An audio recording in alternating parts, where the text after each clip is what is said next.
Welcome to Football Pass and your Friday football fix. Great alliteration there. Lots of action to look forward to this weekend, and let's face it, we need it. I'm here to preview some of the best of the Premier League action. We're joined by Chief Football Writer with the Independent, Miguel Delaney. Miguel, before we look ahead to the weekend, we've got to talk about last night and that result and from Liverpool at White Hart Lane. What did you make of that?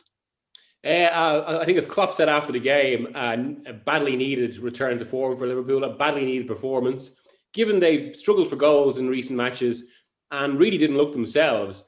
They were really back to their best, and it made Tottenham look like the team with real problems. In fact, Liverpool looked several levels above again. They looked like champions again, which is remarkable given they had another injury to a centre-half mid-game to Joel Matip. Obviously, they still miss Van Dijk and Joe Gomez.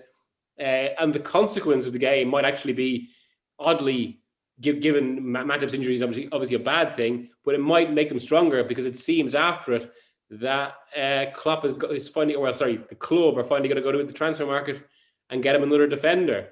On the other side, it's worrying for Tottenham and maybe for England, given probably the biggest news of the game was Harry Kane's injury, which will cause real problems for Mourinho, given so much goes through him. And it suddenly just feels like, this is one thing that's happened a lot this season. It feels like almost every team has gone through a prolonged bad spell. And a key is how you come out of it. And at the moment, Mourinho is showing no signs of coming out of it. What do you make of Mourinho this season overall? What are your general thoughts? Well, it's an interesting one. And he's kind of, in some ways, he personifies the campaign in that it's been so unpredictable and gone in so many different directions because, it's as recently as November. People were talking about this being Mourinho's grand return, how everyone was wrong to write him off. This was going to be his big statement at this stage in his career. And yet 2 months on now, they're in crisis and all the previous criticisms of Mourinho are valid again. I think that out game last night emphasized that the way he coaches, particularly attacking, isn't top level anymore. And you could see the huge difference between what Spurs do, which is basically try and get it through to Son and Kane, and what Liverpool do, which is really sophisticated attacking football. And I think it's going to repeatedly be an issue. I think Mourinho's an inherently defensive coach, and that will cost you in the modern game, especially when, as he indicated last night after the match, his defenders make individual errors. Well, it could have been a lot more for Liverpool last night. They play West Ham at the weekend. Can they work their way back up the table? Will they do it? Well, yeah, it feels like it now. That's why that win on Thursday felt so significant, as much psychologically for just the fact of getting a win and breaking the goal drought. And also, on the other side with West Ham, it feels like, David Moyes has performed superbly there this season, and he's another one who, I suppose, has shoved the words of some critics down their throats. But there's still a sense that they're going to level off at some point and that they're playing above themselves. And in that sense, it's almost the wrong time to play Liverpool because it just feels like West Ham are going to level off and Liverpool could well catch them this weekend. Right, well, let's look ahead to the weekend. Let's start at the top of the table versus the bottom of the table. Man City versus Sheffield United. You might argue if they can win against United, if they can, secure a win against Manchester United, why not Manchester City? Yeah, especially given up to this week, they were the top two. Now, I would say that I think as City are proving with their run of form, there's just more to them than Manchester United. They're kind of, United are a side dependent on individual moments, whereas City are a more kind of cohesive, coherent idea. And I think they will just unravel Sheffield United.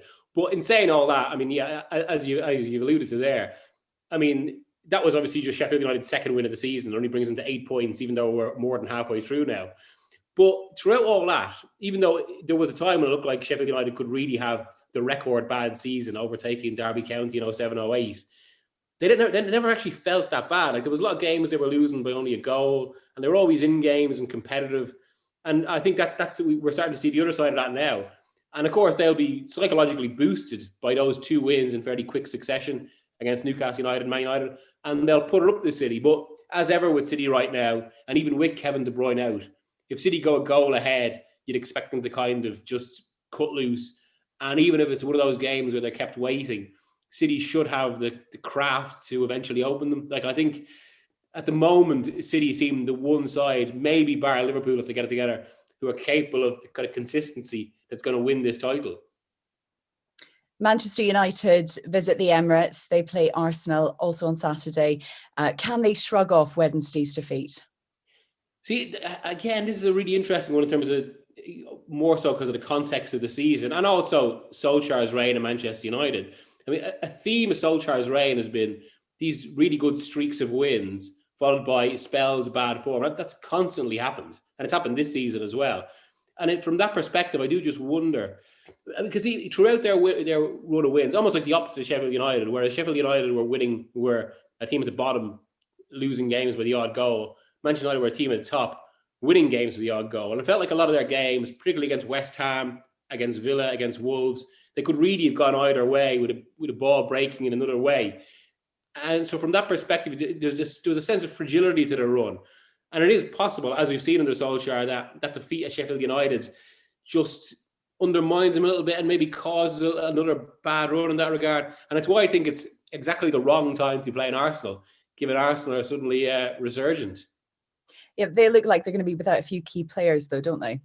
Yeah, which again has been a kind of a constant issue this season with how congested the calendar has been. But even allowing for that, and even with kind of Aubameyang's ongoing absence, I mean, Saka has become their primary player really at this point, which is remarkable to say, given he was still such just basically a young player on the fringes of the squad as recently as the summer. But it feels like Arteta has, restored a real resilience to the team and a bit of spike about them. And I think that's to his credit a lot because, at the start of December, it felt like this whole reign was doomed. It felt like they couldn't get out of this, but they've been superb since. Prediction for that game, Miguel? I think Arsenal will win 1-0. Okay, moving on to Stamford Bridge. Chelsea host Burnley on Sunday. Just 8 points between these two.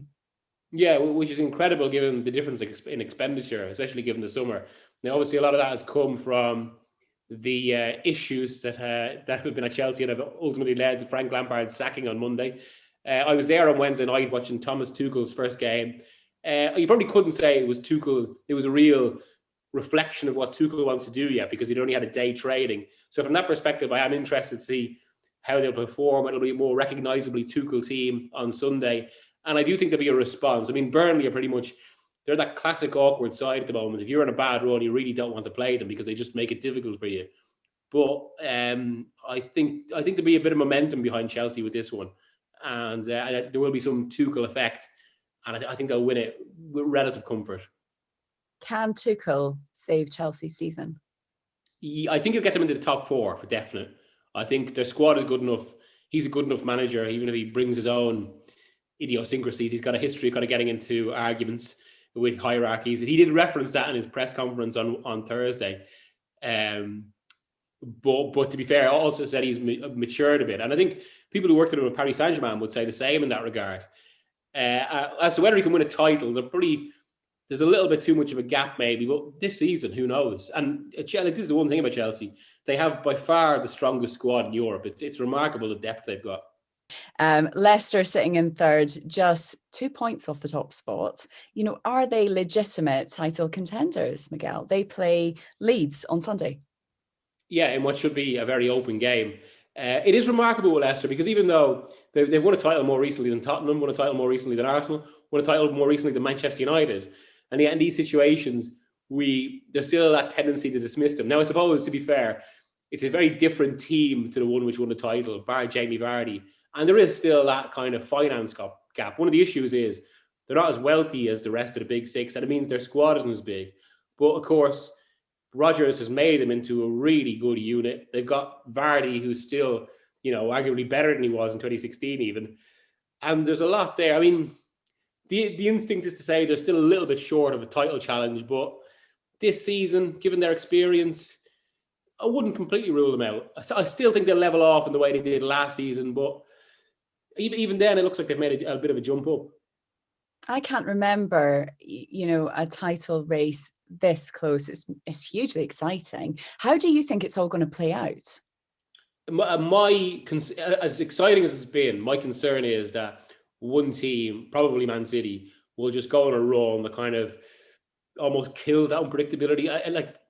I've been thinking about this a lot, and I suppose from the last 2 decades, really, we've become used to seasons where the top sides have been racking up close to 90 points, which has meant you've had to be on it from the start.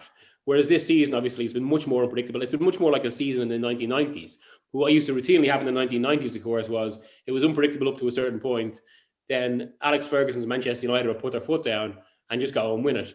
And my fear is that this might happen this season with Man City, the most obvious contenders. But, it's still tight enough that need not necessarily be the case. I do think Liverpool can run them close, and there might be a surprise from beneath them as well.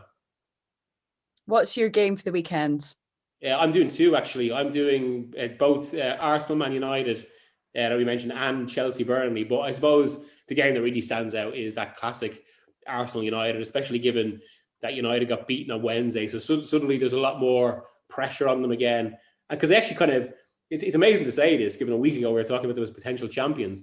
But now they almost need to get a result here to prove that wasn't a flash in the pan and they really are challengers. And lots to look forward to. Thank you, as always, for your insights, Miguel, and look forward to you joining us on Football Pass again. Thank you. No problem at all.